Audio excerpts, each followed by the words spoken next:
Ana Ramón, portavoz de Policía Nacional. La Policía Nacional ha desarticulado un grupo criminal dedicado a estafar con la venta de citas falsas para trámites de extranjería.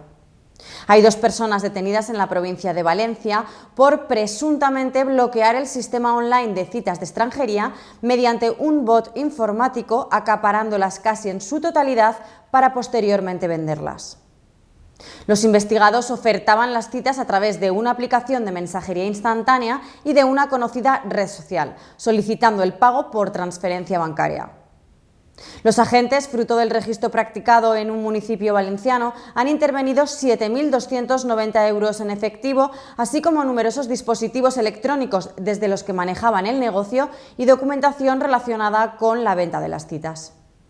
La investigación se inició a raíz de varias denuncias de ciudadanos extranjeros que manifestaron haber sido víctimas de una estafa relacionada con la venta de citas previas para la realización de trámites de extranjería.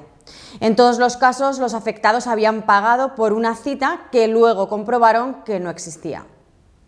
Los investigados se valían de un robot o un bot informático que detecta la disponibilidad de las citas para realizar esos trámites de extranjería y automáticamente las acapara casi en su totalidad. Después ofertaban esas citas para casi todas las provincias de España a través de un canal de una aplicación de mensajería instantánea y de un perfil en una conocida red social.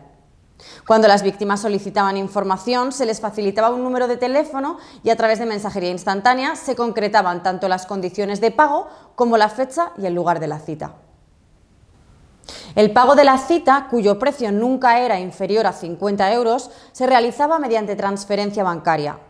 Una vez que los investigados la habían cobrado, los solicitantes recibían la confirmación de dicha cita, si bien era cuando se personaban en las oficinas de extranjería, cuando comprobaban que dichas citas no existían. El perfil de las víctimas corresponde a personas extranjeras con la necesidad de realizar diferentes trámites de extranjería, tales como solicitud de protección internacional, toma de huellas para el NIE o solicitud de certificados de ciudadanos de la Unión, y a las que, ante esa imposibilidad de conseguir una cita por los cauces oficiales, la desesperación les llevó a pagar por un servicio público que siempre es gratuito. Por otra parte, los investigados cobraban entre 50 y 90 euros por cada cita y las ofertaban para casi todas las provincias de España, motivo por el que hay más de un centenar de víctimas repartidas por todo el territorio nacional. La investigación continúa abierta y no se descartan nuevas detenciones.